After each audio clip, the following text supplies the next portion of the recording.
Welcome to the broadcast. Tonight we'll spend the hour with the writer and director Quentin Tarantino. In one of the tensest scenes in any movie this year, a gangster played by John Travolta drives his boss's wife, who is near death after an overdose, to the home of a drug dealer in the middle of the night. She needs an adrenaline shot to the heart, but neither Travolta nor the drug dealer have ever administered one. The men fight about who is responsible for the OD before Travolta plunges a needle into the chest of the comatose girl. Pulp Fiction, which won the top prize at Cannes this year, is the second film written and directed by Tarantino, a self-described movie geek who spent 5 years working at a video rental store. Pulp Fiction opened the New York Film Festival in September. It stars John Travolta, Samuel Jackson, Uma Thurman, Bruce Willis, and Harvey Keitel. And we are pleased to have the director right here, Quentin Tarantino. Thank you for coming. Thank you. I was looking forward to being here. And saying hello to my table. Yes, exactly. The table. The table. Everybody, when they talk about you, get this sense of a young person, a kid, early on, falling in love with movies.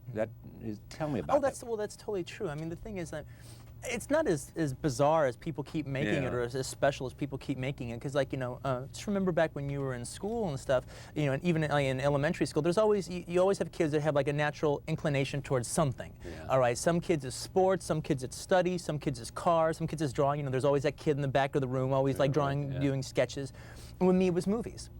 The only difference is I had kind of this like weird tunnel vision, where it's like once I got into it, I didn't have room for anything else, all right, as a kid. And it was like, and it actually even reflected in my schoolwork, You did so well at school, but you name every character, every plot line.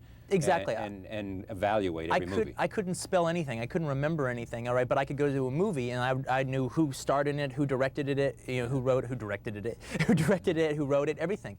And it was also, but it's also funny. I've had something, and I guess I still have it to this day, that stopped me in school a little bit, quite a bit actually, where it's like anything that I'm not interested in, I can't even feign interest. I can't do just this little bit to just get by.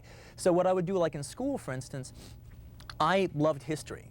Because to me, in a way, history was like watching a movie. Actually, I had the leg over all the other kids in history because I would seeing Nicholas in Alexandria, or watching movies about this or that and the other. To me, that was stories. So I was interested in stories, and I was really interested in reading.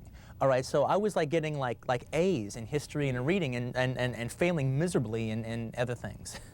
And when did you know then that this is what you wanted to do? You knew you loved them, but did you say, oh, it's the only thing that director, screenwriter, just get me in this business. I want to be there. Well, it was funny. I didn't say director, screenwriter, because I guess I always knew movies were written, but I didn't know what a director was, Right. But actually, my parents said, well, he's going to be a director someday and everything. And I didn't know what that was. I wanted to be an actor because when you're a little kid and you want to be involved in movies, people on the screen. So you say, well, I want to do what they do, and so all through my childhood. All right, I thought, I'm going to be an actor, And I wanted to be an actor. And then, but oddly enough, though, I remember my mom tells stories, and I remember them. She doesn't have to remind me of them, where I would see a movie, and I'd like it.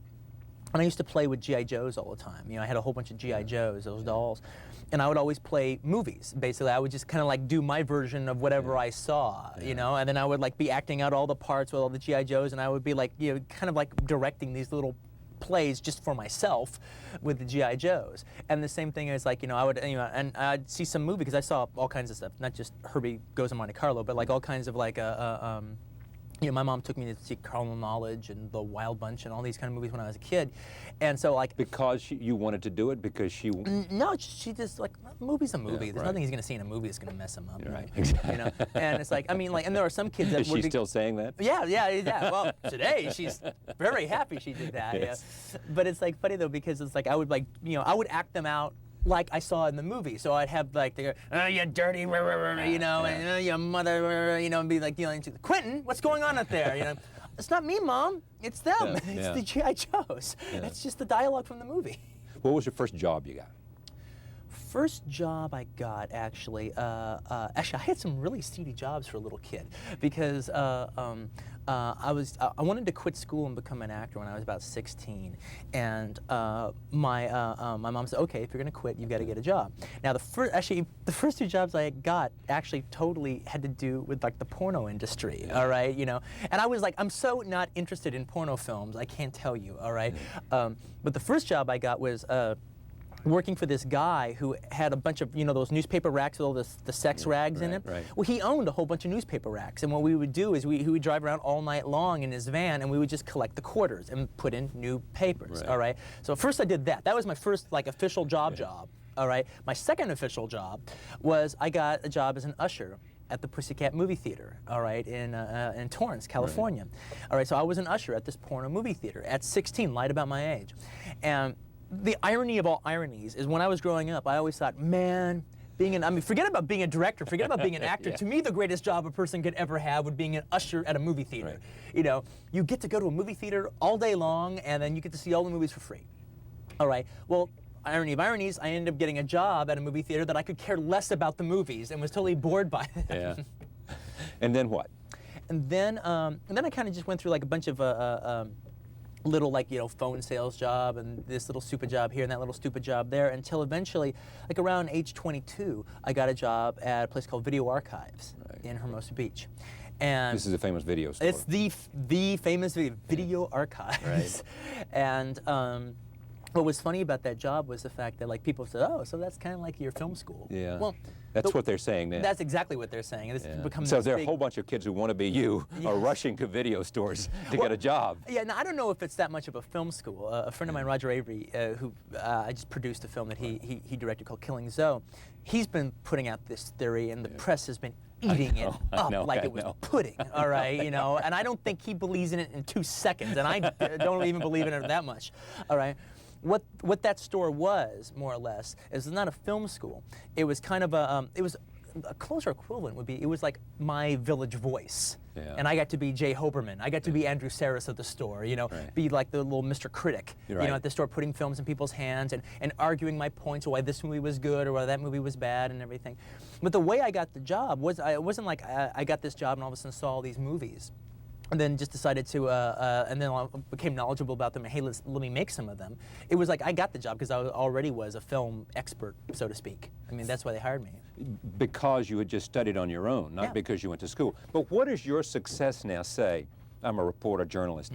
I mean, there's always this argument, people come to me, should I go to journalism school? What do you say to those people who are getting ready to go to the University of Southern California or UCLA or NYU Film School, and they look at you and there's no school there. You were, as they say, quote, self-taught. There was a passion to learn, a passion to watch, you know. It came out of you early on falling in love with film.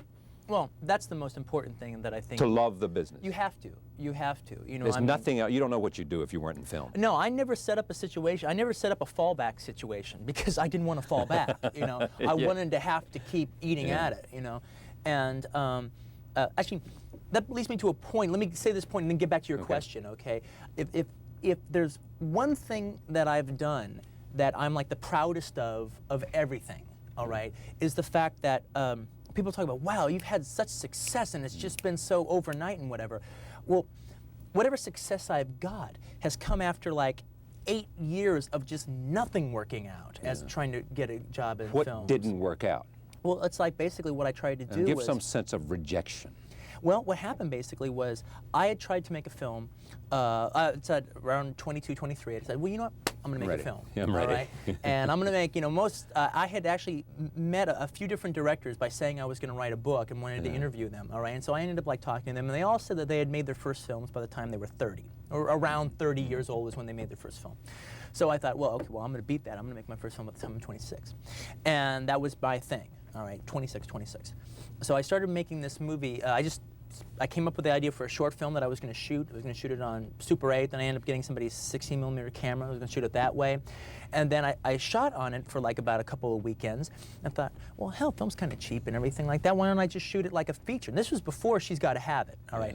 It was like after Stranger Than Paradise, but before She's Gotta Have It. And so I just started shooting it that way. And I'm like, well, I'm going to make a feature. I'm going to make a 16mm feature, black and white, and it'll be cool.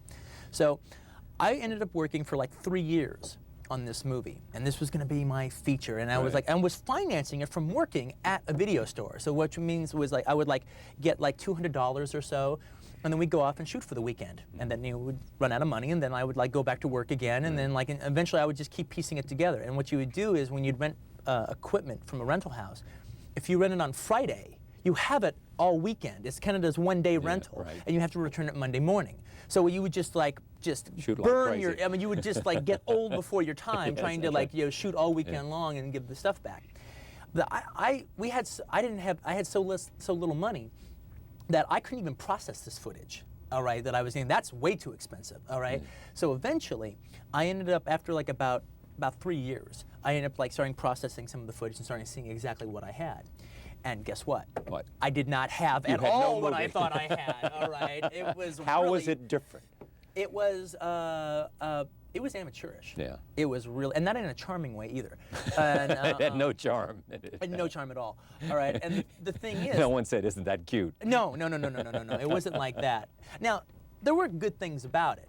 All right, I mean, you could tell I made it. Yeah. People who knew me could look at, well, that's a Quentin movie. That. Yeah, that has my spirit. You've had that from my day one, then. Yeah, but the thing is, though, it was like this was going to be the thing that like set me up. Yeah. All right, and I'd worked 3 years on it, and I was able to look at it in a realistic way after being horribly depressed for a little bit, but only a short little bit.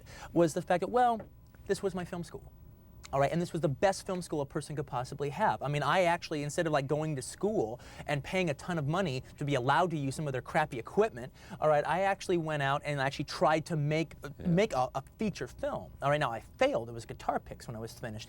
But when I looked at the footage, now all the stuff I did the first year, which was all the story stuff, all right, sucked. All right, but the stuff that I did like the last couple of months, that wasn't so bad. Yeah. And what made the difference? What did you learn after you got past the story stuff? And is that what is best about even Pulp Fiction, where you got beyond the story stuff? Well, no. To me, I actually think one of my strengths is my storytelling. Yeah. Because I actually am committing to telling a story.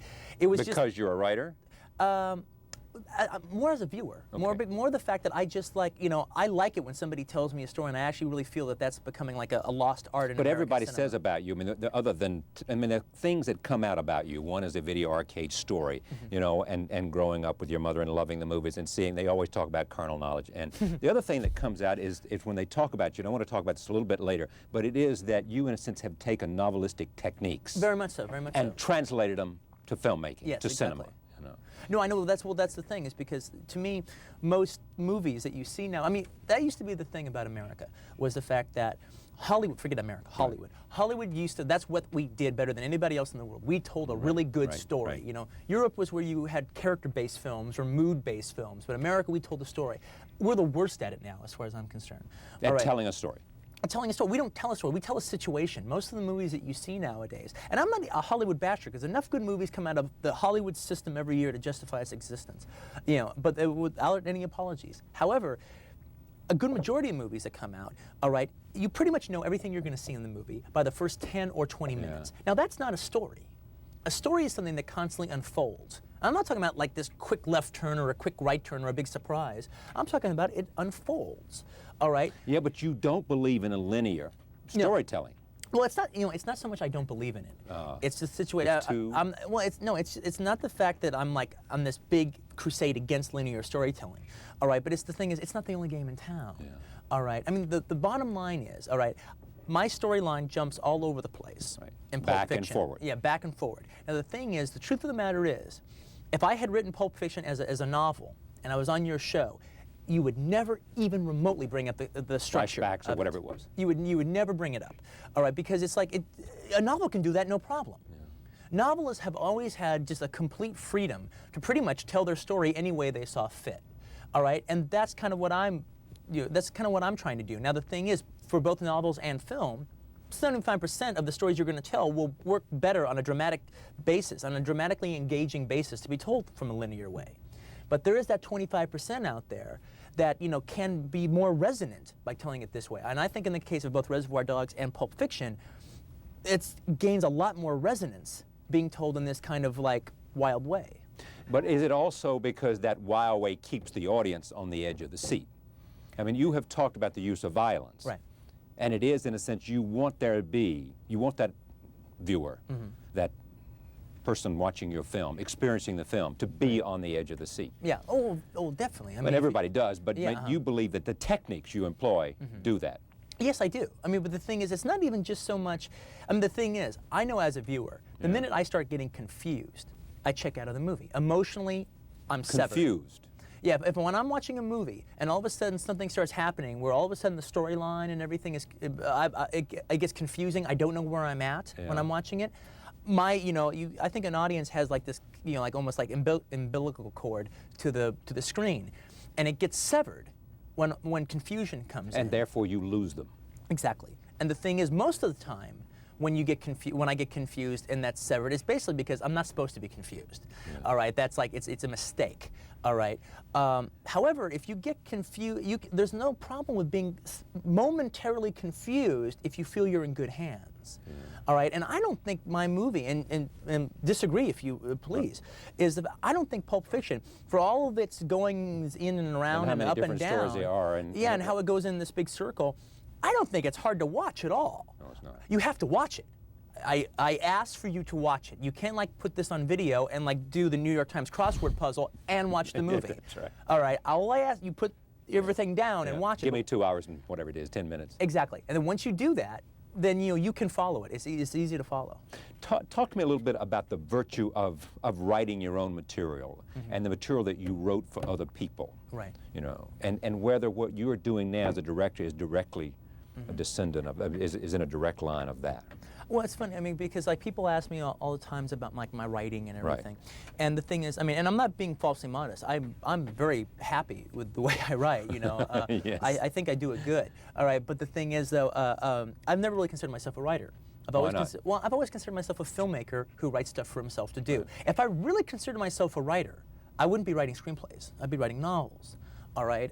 In fact, at one point when it looked like I could never get a film going, all right, I even considered, you know what, maybe I should just forget this, because to be a novelist, all I need is a pen and a piece of paper. But if you were a novelist and weren't making films, what kind of novelist would you be? What kind of novels would... That's really hard. That's an answer that I don't. That's a question I don't have an answer to. I mean, I tried to write a novel at one point. I had read Larry McMurtry's All My Friends Will Be Strangers, which is one of my favorite books, and it totally like made me want to write like a book about like my video archives years. All right, and this is way before I could ever get anything going and everything. And so I started writing. I wrote about 2 chapters in this book, and I ended up like spending like about 6 months just rewriting those 2 chapters all the time, because it was a whole new form that I was very excited about. But ultimately, I'm a filmmaker, and I just like, you know what, if I'm going to put the work that really needs to be put into this, I'm going to be a novelist, and I think I could get this published, and I don't want to. I want to keep on the road of being a filmmaker. But the thing is, with doing my own stuff, as opposed to like somebody else doing it, or me doing somebody else's script or something, is what's nice about doing my own stuff. One, I'm usually happy with my stuff, all right, and it's also very personal. All right, if I was like writing a movie about, I mean, I could have an idea in my head for 5, 6, 7 years, all right? And I've kind of little by little been working out different things about it. The day that I sit down to do it, whatever is going on with me at the time will find its way into the piece. It has to, or the piece isn't worth making. All right, an analogy I always use, because all of my writing techniques, I never took any writing classes or seminars or anything like that, or read any pamphlets. My whole thing was everything I learned as an actor, studying acting for 6 years, I've basically applied to writing. Now, like, if what did you learn then? Well, it's just like, well, I'll give you an actor analogy that works completely for me as a writer.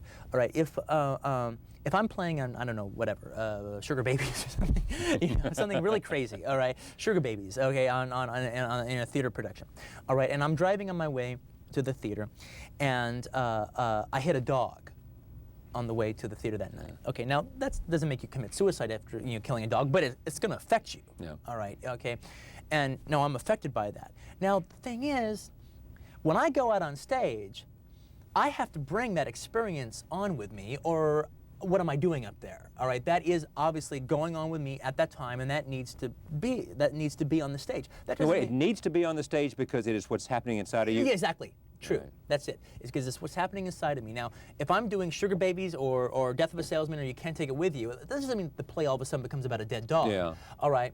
But it definitely doesn't, I'm not there unless I bring that on with me and make that work inside of the material. If I'm not, then you could just send a robot out there. That's just good acting. That's what you have to do. You can't deny anything. All right. Well, the same thing with me as a writer. If I was writing The Guns of the Navarone, all right, and then right at the beginning of writing it or in the middle of writing it, I break up with my girlfriend who I'm like madly in love with, and then my heart is shattered. All right. That's got to work into it. Now, the story is still about a bunch of commandos going to blow up a couple of cannons, all right? But that pain that I'm feeling has got to find its way into this story, or else, what am I doing? And translating to writing, meaning that whatever you're experiencing as a writer, you got to put into those characters, and you know how to do that. Yeah, well, I mean, that's the thing I think that makes, I mean, that's why when people say, well, you're just making movies about other movies. I go, well, that's bull. I mean, to me, all my movies are, I mean, I'm working in a genre, no doubt about it, all right? And I respect the genre, no doubt about it. And what's the genre in your own definition? Well, in the ones I'm doing crime films, all right? And then like in the case of Reservoir Dogs, it's a subgenre crime film. It's a heist picture. Right. A bunch of guys get together and pull a robbery. Right. You've seen a Right. bunch of kind of movies like that before. And the thing is, though, but I respect the genre, and I'm jumping off from it. But to me, all the movies are very personal, all right? When I look at them, and I don't mean like I'm some crook, all right? But the thing about it, though, is like, you know, this group of friends will look at it and be like, oh, Quinn, I can't believe you talked about that. And this old girlfriend. Because they identify geez, with the Quentin, experience. Yeah. You know, it's like you should be semi-embarrassed about certain people seeing your movie, I think, when you're finished, if you're working on a personal level. Or else the work is not authentic. Well, I mean, I don't want to make that blanket a statement, but I guess for me, yeah. You're not extending yourself unless you're bringing all of that. You've got to. I mean, you basically. I mean, why do you? A writer, you know, you should have this little voice inside of you saying, "Tell the truth." Yeah. Tell the truth. Tell the truth. Yeah. All right. Reveal a few secrets. And the truth here. is your life experience. Exactly. That's the truth as I know it. Right. Why do you work in the crime genre? Well, it's a genre I've always really got a kick out of. Yeah. You know, From the 30s and the 40s, and Raymond Chandler and Dashiell Hammett and all that. And stuff in the 70s and just all kinds of stuff like that. I mean, I've always, it's a Elmore genre. Leonard or. Oh, I love Elmore Leonard. In fact, to me, True Romance is basically like an Elmore Leonard movie that he didn't write. You know, and like I actually owe a big debt to like kind of figuring out my style from Elmore Leonard, because you know, he was the first writer I'd ever read, but also Charles Willeford did it as well. But he was one of the first writers I'd ever read that just let mundane conversations actually inform the characters, you know, and then all of a sudden, you know, you're into whatever story you're telling. But the thing is, though, it's just a genre I've always really liked and always had a lot of appreciation for and liked going to, and I thought I would do a good job with it. But you said an interesting thing once, maybe talking about Pulp Fiction, but maybe about Reservoir Dogs and others, is that you said that somehow, or somebody said, maybe somebody said about you, I can't remember where I read this, but basically that there was, in a sense, a combination of European art film and black exploitation film coming together. Yeah, not just black exploitation films, but just American exploitation films in general. All right. I mean, in the case of like Pulp Fiction, I think like the two biggest descendants that the film has are like where did Pulp Fiction come from? Yeah, well, it's like to me, when I look at it and I watch it, to me I kind of see like, you know, there was like when like the French New Wave would do their version of crime films, when Jean-Luc Godard and Truffaut, and then like Jean-Pierre Melville before them would do their kind of like crazy French version of American movies. And then I also see like a kind of like a modern day spaghetti western playing there, as well as a blaxploitation movie from the 70s, all kind of like mixed up together. I mean, we talk about this lightly, but I mean, you remind me, you know, of someone whose passion was to be a filmmaker, and you have studied the lives of all the filmmakers. Yeah. You know their lives as well as anyone, as their biographer does. That's not too far from wrong, I would guess. Looking for what? Well, one... Just because you love the fact that starting off as just, they do what you do, and therefore... Yeah, I mean, starting off just as interest. I mean, Right. I mean, literally, if a guy is a baseball fanatic and everything, Exactly, right. if his hero is Willie Mays, he's going to follow him. He wants to know everything he is about baseball and about Willie Mays. Exactly.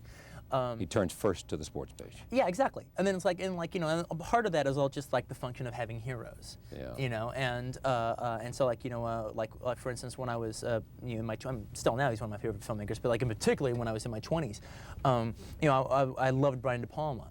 All right, and I would just like obsess about like his stuff the way like any like big fan would obsess about either a movie star or a baseball, you know, star or whatever. Is like when his movies would come out, I'd be counting down the days to like the first show of his movie, and I would collect all the reviews and all the interviews, and I put them in like these De Palma scrapbooks and stuff that I had set up, you know, and then I would go see his film, you know, like a movie of his with Scarface or something would open, and I would go see the first show first day. All right, no one could go with me. I didn't want anyone else to. It was too like it was like a religious experience. No one wanted anyone to.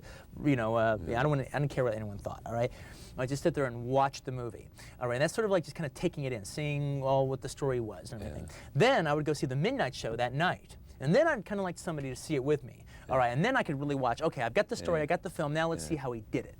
All right, and then you could talk about it with that person. Yeah, then I could talk about it with that person. I also kind of see it through their eyes and stuff, you know. But now the thing is, though, also what I would have is, and that was those dealing with heroes, whether it be Brian De Palma or Howard Hawks or Douglas Sirk or Scorsese or whoever.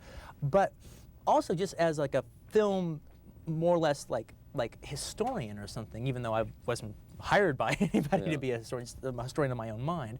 All right.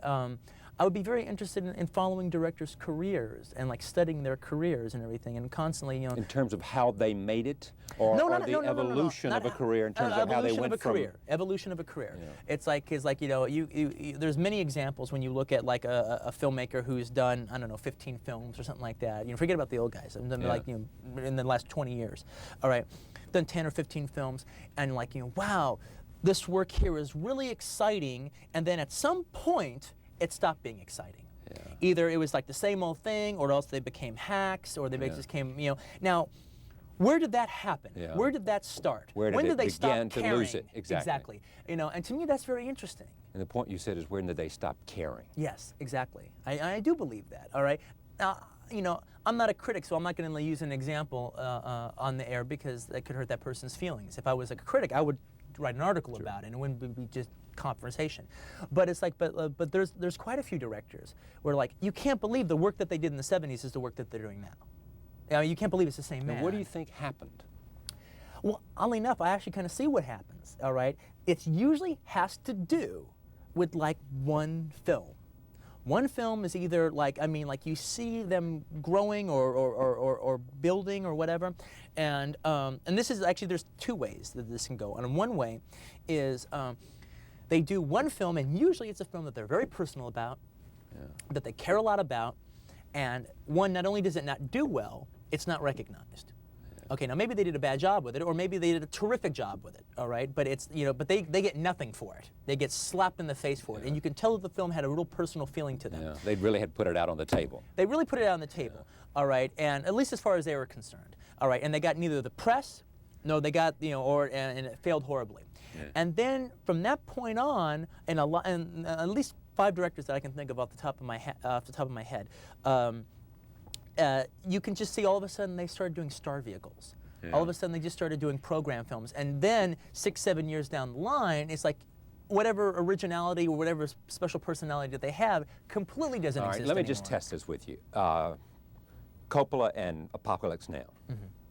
No, I don't think, he doesn't fit into me at all. Okay. But all right, I know he's a legitimate hero for you. Yeah, but I mean, it's not just that. I mean, like, Apocalypse Now was a major success. That was a smash. I know it was, but at the same time, it was a film that had a huge, I mean, all you got to do is watch his wife's documentary about it to know the emotional toll it took. I know, but the film went on and made $100 million. I mean, it ended up but that's not how he measured it. Do you think that's how he measured it? Do you think he ended up telling the story in the end? Oh, yes. No, I do. Okay. I mean, because a lot of people said it worked for 2/3 of the way in, and then it didn't. Yeah, but you know what? It's funny, though, because I think at the time, you know, with the whole big build-up and everything, yeah, the whole Marlon Brando sequence is my least favorite sequence of that movie. All right? But is it a failure? No. Okay. All right. De Palma and Bonfire of the Vanities. Okay, now, well, I mean, well, the thing is, it's really funny. I'm not suggesting these people have lost their talent. No, but no, I know you're not. I'm looking for an example of the kind of thing that might fit. Okay, the thing is, in the case of Bonfire of the Vanities, is the fact that, actually, I go back to Pauline Kael, because she actually said like something perfect with Bonfire of the Vanities in particular. She says, the thing that's so crazy about Bonfire of the Vanities is De Palma had made Bonfire of the Vanities better than anybody ever could back in 1969 when he did the movie Hi Mom with Robert De Niro. All right, this little like hippie kind of movie he did that hit on even better than Thomas Wolfe's book. Exactly what he was talking about in that movie. So he didn't need to remake it. He didn't need to make it anymore. Now, but the thing is also, again, going back to something Pauline Kael said about other filmmakers, is Bonfire of the Vanities is a mess, but it's the kind of mess that only a great filmmaker makes. Hacks never go that far wrong. It's like a very talented guy who's just got the wrong idea. It has to be a genius who lost it. Yeah, or who went too far because he so believed in himself and he had the confidence. Yeah, it's more like, it's just like he had a bunch of bad ideas and had the talent of his and the truth of conviction of his bad ideas in that movie. All right, and I don't think he's lost it. I think he felt it hard. I know he did, because he told me. Yeah, I think he took it really hard, and he's been playing scrambling ever since. All right, but scrambling to find his footing again, which. Yes, scrambling to find his footing again, because I think. Is it confidence? No, I don't know if it's confidence. I think it's more like the fact that, okay, I reached out with he reached out with Casualties of War, and even though the film wasn't a success, got the best reviews of his entire career. All right, so it's like, so he'd reached out before, but then, and then so he reached out even more with Bonfire, and it didn't work. And I think you see, when you look at the films he's been doing since, in the case of Raising Cain, all right, he goes, okay, I'm going to go back and do what I do, all right, my thrillers, all right, and that'll be a cool ground, all right.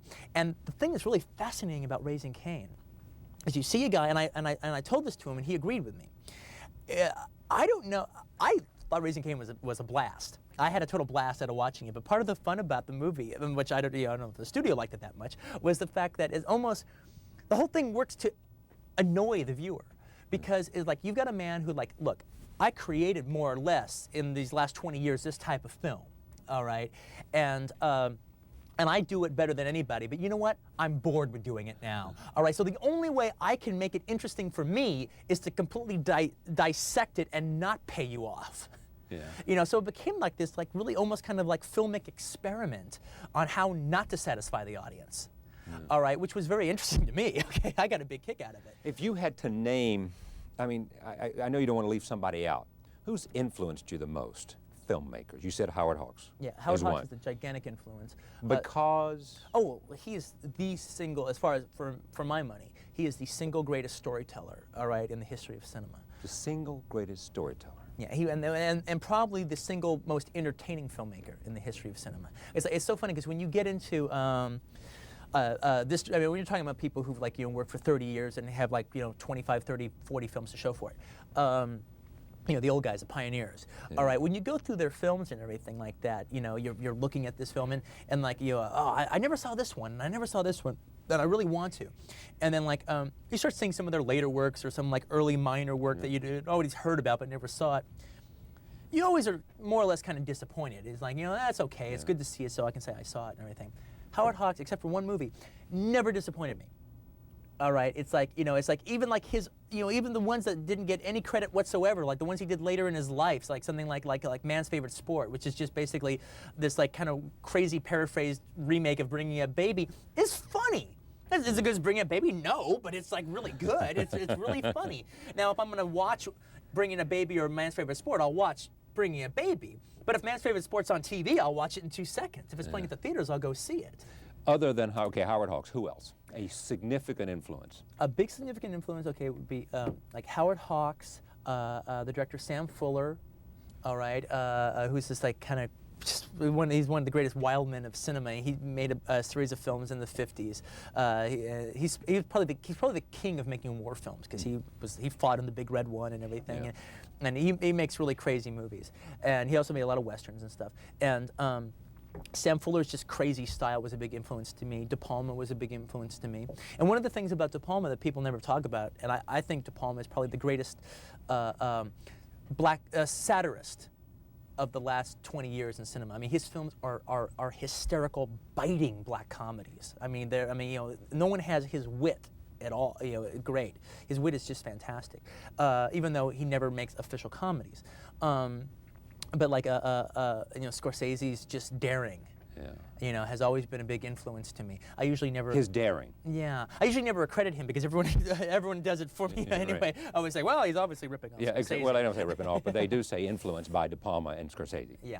And Sergio Leone was a big influence Because on of the me. spaghetti westerns? Oh, definitely because of the spaghetti westerns, and also because of, like, one, he actually, you know, he was like the first like you know, director where when I started like really thinking about becoming a filmmaker, where I was like, wow, I mean, well, that's a director. That's a film that's a directed. director because... Well, his films are so stylized. They're Yeah, so. right, I mean, right. they are so directed. I mean, that it's. You could watch that film and you knew who made it. Yes, exactly, and you could even like watch the whole filmmaking process. You know, I mean, if you're thinking along those lines, if you're just trying to watch an entertaining story, it's there. All right. And then also a major influence was Jean-Luc Godard. Has like influenced me That comes quite to a European bit. art film. Yeah, exactly. Basically because his inventiveness and his like breaking the rules and commenting on cinema while you're watching cinema. You know, phony process shots in the background and stuff like that. The other thing also is there's a French director named Jean-Pierre Melville who came out in the 50s and basically started doing a whole series, and he was like a total like entertainment director. He did a whole series of crime films, always like set in Paris or Marseille or something, that were basically the Warner Brothers Bogart Cagney films, all right, but completely set to this like French Parisian rhythm. And they started like Alain Delon or Jean-Paul Belmondo, you know. Right. And they're great. And they work very much in the same way that like Sergio Leone's films do, where they take a genre that like we know left, right, forwards, up and down and backwards. All right. But they do it with a whole different style and a whole different perspective. And here they've basically reinvented the genre. They've created something new that didn't exist before. Now that's what I'm always kind of trying to do with my genre films. I don't know if I'm succeeding or not, but that's the attempt. To take something you've seen before, I love it, I respect it, and I'm going to deliver the goods. I'm not just going to be some arty guy going off, you know, but I'm delivering the goods, but I'm also trying to, you know, reinvent it in a way. All right, do something, you know, do it in a much different way you've ever seen before. Like in the case of Reservoir Dogs. Again, it's not trying to just be a clever boy. It's not just a clever idea. It's got to work dramatically. All right, but like, you know, do a heist film. Deliver the goods as a heist film, but it's a heist film when you never see the heist. That's just my goofy way of doing it.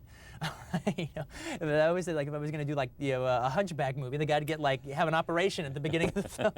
Like I used to be the Hunchback in Notre Dame. How much credit to Harvey Keitel Reservoir Dogs? Did he have something to do with that being made? Oh yeah. I mean, it's funny because like that's one of those things that's like it hasn't been blown out of proportion, but like, you know, there were like, you know, 3 people that were very, very instrumental, 4 people that were very instrumental in getting it made, and Harvey's one of the 4, but Harvey's the one that always got the credit for it, you know.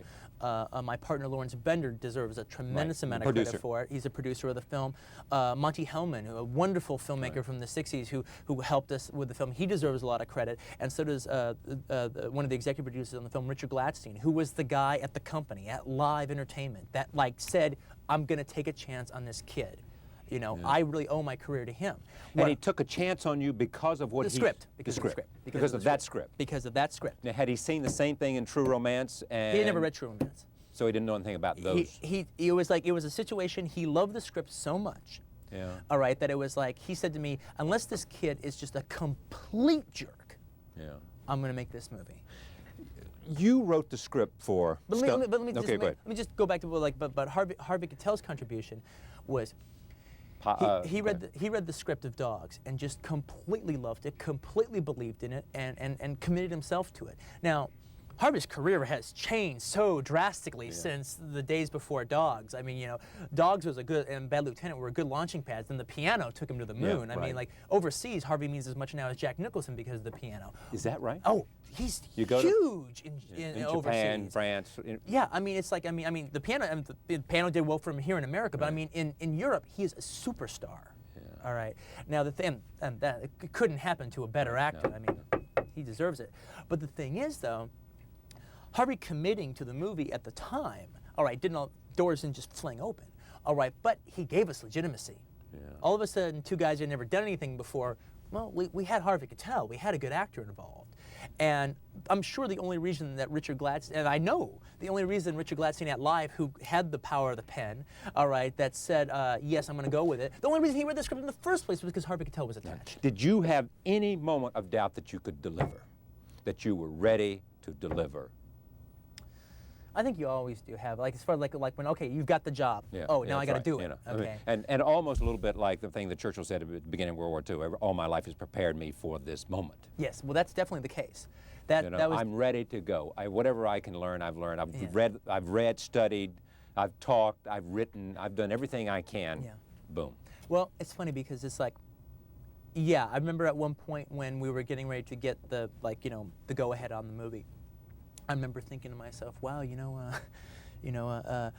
writing's kind of easy, because if I do what I do as a writer and it doesn't work out, I can throw it away, Yeah. all right? But it's like, you know, now the whole thing about being a writer is if I do it on the page and I give it to somebody else and they screw it up, well, you know, I can like have righteous indignation about it and everything. But now if I do it on the page and I screw it up filming it, well then, who do I get to blame? Would you do it differently, that film today? I mean, did you say what you want? It's the film you wanted, frame by frame by frame by frame. Proud of that movie. I Yeah. mean, I would do, maybe little thing, I would extend this shot a little, but except for that. But essentially, it's the film you wanted to make. I adore Reservoir Dogs. And how not because of what I did, I'm just saying. Yeah. What did it say to an audience of film about you, about Quentin Tarantino? Well, you know what? What's the... Well, you know what it ended up doing, which was very interesting, was the fact that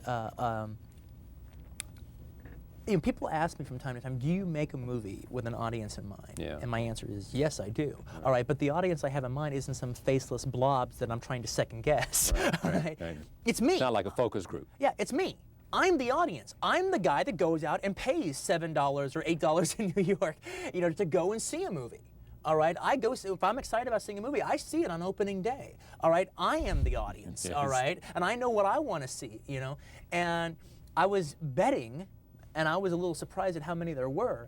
I was betting that there are other people like me out there. All right. Now, true, I'm making specific films. And if you make a specific film, that's not everything for everybody. You're going to turn some people off, all right? But you're going to turn some people on too. And you know, now the thing is, the film got a lot of remarks because of the violence in it. Right. All right. And in a way, they were kind of like I always kind of took it as a big compliment because I know the film isn't that violent. All right. It's So like, why is it a compliment? because I did it well. I Yeah. mean, like the scenes I got. Oh, in other words, they thought it was more violent than it was. I thought it was far more violent than it Yeah. was. All right. Now, in actually, you know, quoting De Palma has said that when you do violence, you actually get penalized for doing it well. Yeah. Hacks don't get penalized for you know, showing anything because it doesn't mean anything. Right. All right. So in a way, they're saying good filmmaking. All right. Especially since like the movie is a talking heads movie. It's people talking to each other for like the entire 90 minutes with like 3 acts of violence in the movie. The most notorious one you don't even see on screen. All right. So it's like, well, thanks. Yeah.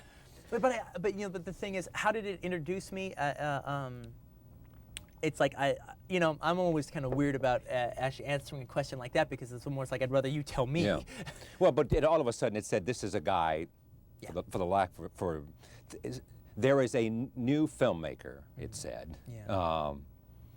who has exploded and who has a signature that is distinctly his own. Yeah. You could take a lot of films made in America and you could say that's a well-made film, but I could name 3 or 4 directors of talent who could have made that film. Right. I don't know of anybody else who I think automatically could make Reservoir Dogs or would have made it. Yeah. Same thing as about Pulp Fiction, Yeah. don't you think? I completely agree. Yeah. I mean, there is such a signature, and that's what I was asking you to do, is to define the signature.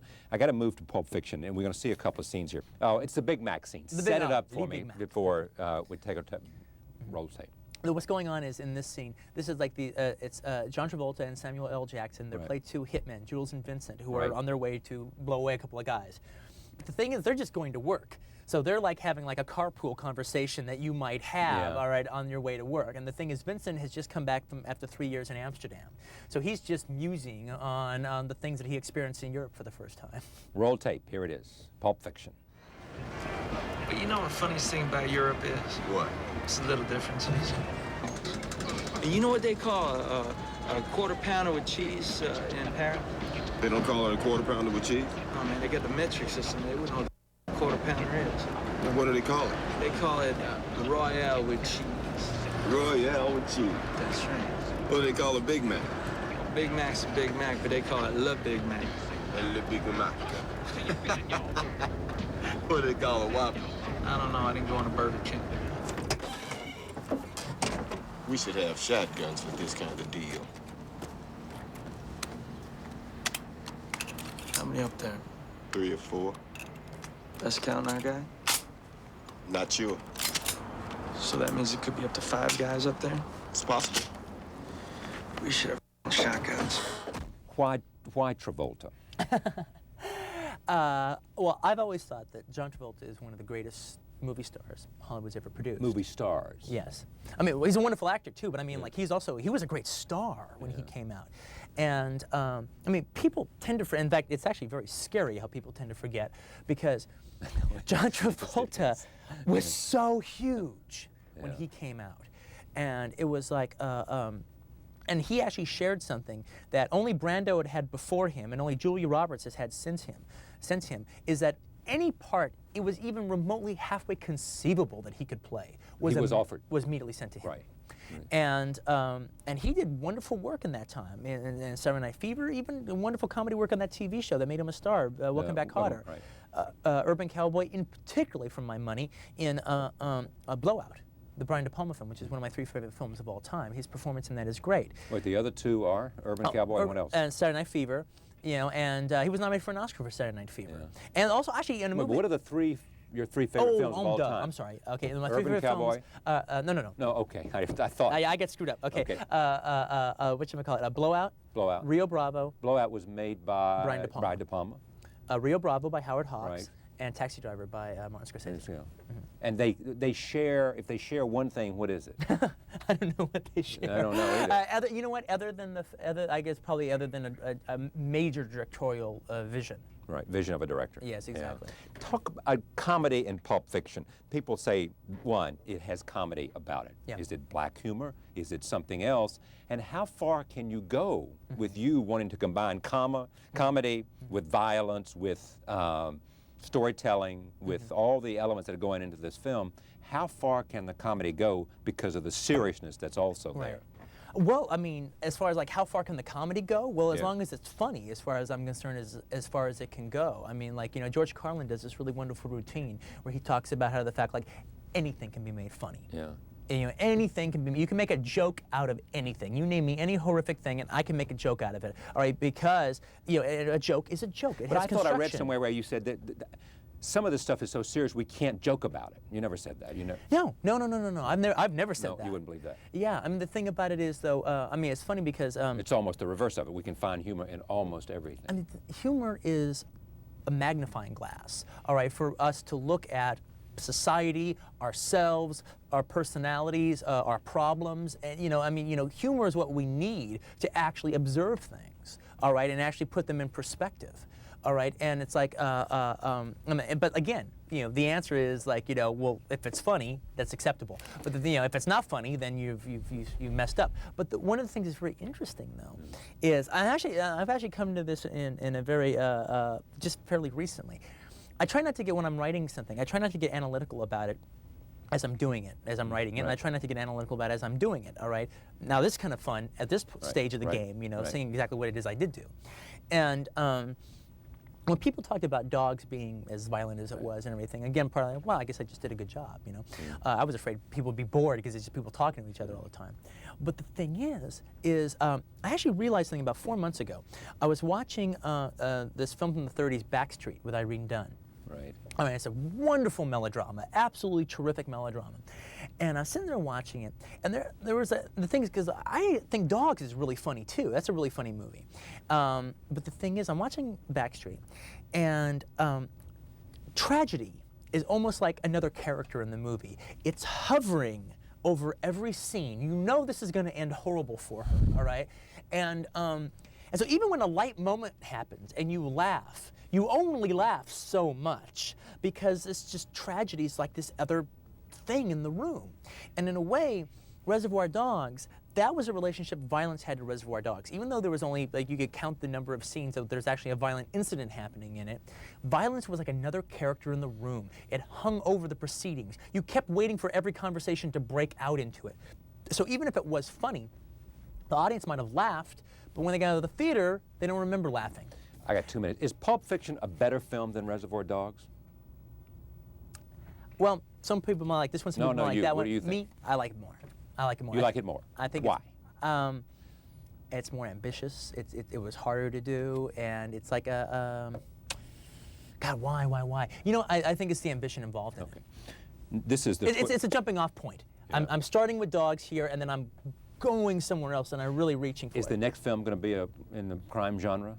I don't know what the next. There's a lot of kind of different genres I want to do, but right now I don't know what it's going to be. Yeah, you want to take 7 months off, exactly. somewhere and just, and just the twist. Set it up for me. The twist. Well, in this scene. See some dancing here. Yeah, exactly. Now, in this scene, it's funny because a situation is happening in the film where John Travolta and Uma Thurman are at this like a 50s restaurant. Right. And then all of a sudden they have this twist contest. And the thing is, everybody thinks that I wrote this scene to have John Travolta dance in it. But the scene existed before John Travolta was cast. But once he was cast, it was like, great, we get to see John dance. Roll tape, here all it the is. better. Want to dance? No. I do believe Marcellus, my husband, your boss, told you to take me out and do whatever I wanted. Now I want to dance. I want to win. I want that trophy. So dance good. All right. It was a teenage wedding and the old folks wished him well. You could see that Pierre did truly love the mademoiselle. And now the young monsieur and madame have rung the chapel bell. C'est la vie, say the old folks. It goes to show you never can tell. They furnished off an apartment with a two. Where do you go now? I mean, do you have any sense of you've made the film and people are describing you as the hottest film director in America? There's nobody but like you got Bruce Willis here, and there are people saying I'd work for just to work with you now. I mean, it has come to where you want it to be. Is there some game plan in your head? Is there some sense of, because you've studied the lives of the best, you know how they, Right. No, I've always had kind of a game plan and everything. Yeah. But it's like, right now, I don't know what it is I want to do now. I don't have a story that I'm burning to tell. And also, making a movie is really hard. I mean, when I was like a film geek and everything, I'd look at like Fassbender's career and go, now that's a career to have. Like, 30 films in 10 years, the way to go. Then I made a film and go, you know what? Life's a little too short to do that. It's like climbing a mountain. I don't want to climb another mountain right after I get through with Everest. I want to like rest a little bit and then get up again. But it's like, you know what I want to have? A career, and I'm not going to even use an example of somebody else because I don't really know anybody else that does this completely. But I would like to be able to move completely back and forth inside of an independent system and a studio system, or a bigger movie or a smaller movie, just depending on the story that I'm trying to tell. Like in the case of, like, say I didn't do Reservoir Dogs. All right, say I did something else that was the first film, got the same attention, and now I came up with the idea to do Reservoir Dogs. Should I do it for 12 or 15 million just because I can? All right, and cast Sean Connery and the Lawrence Turney part, and Robert De Niro and all these other people. It's like, well, I mean, if they're the right person for the part, yes. All right, but actually, no, because Reservoir Dogs is a small film, and part of its charm was that it was a small film. All right, and now I would, instead of making it for 1.3 million, I'd probably make it for 3 million now, so I have more breathing room. But I know the film will be a success at that. All right, to me, it's very important that every movie I do makes money, just because I want the people that had the faith in me to get their money back. Even if it's at the end of the day, I want them to get the money back. Now, if I come up with an idea where my aesthetic and a commercial aesthetic meets, then make the $20 million, the $30 million movie, but I'll make it look like a $60 million movie, all right? But like, go for it. When De Palma did The Untouchables, that was a situation where his aesthetic and a commercial aesthetic met like that. I got to get out of here. Last question. Will it be something you write? Yeah, you know what I'm thinking about doing now, though? I mean, again, this could change in 7 months, so I'm predicting the future, which I'm not good at. But I'm a little concerned about my voice thing getting old hat, my dialogue getting old hat. All right, so what I'm thinking I might end up doing now is maybe would be cool, it'd be like taking a novel and adapting it. That still requires me to write it, still requires me to put it in my voice, but it's also coming from somewhere else. Great to have you on the broadcast. Hey, it's wonderful to be here. Thank you very much. Quentin Tarantino, Pulp Fiction is being honored and praised everywhere. We thank you for joining this evening. We'll see you next time. Whether or not what we experienced was an according to Hoyle miracle is insignificant. But what is significant is I felt the touch of God. God got involved. You serious? You really thinking about quitting? The life? Yeah. Most definitely. What's you gonna do then? Well, that's what I've been sitting here contemplating. First, I'm gonna deliver this case to Marcellus. Then, basically, I'm just gonna walk the earth. What you mean walk the earth? You know, like Caine in Kung Fu. Walk from place to place, meet people, get in adventures. They got a name for that, Jules. It's called a bum. Look, my friend, this is just where you and I differ. If my answers frighten you, Vincent, then you should cease asking scary questions.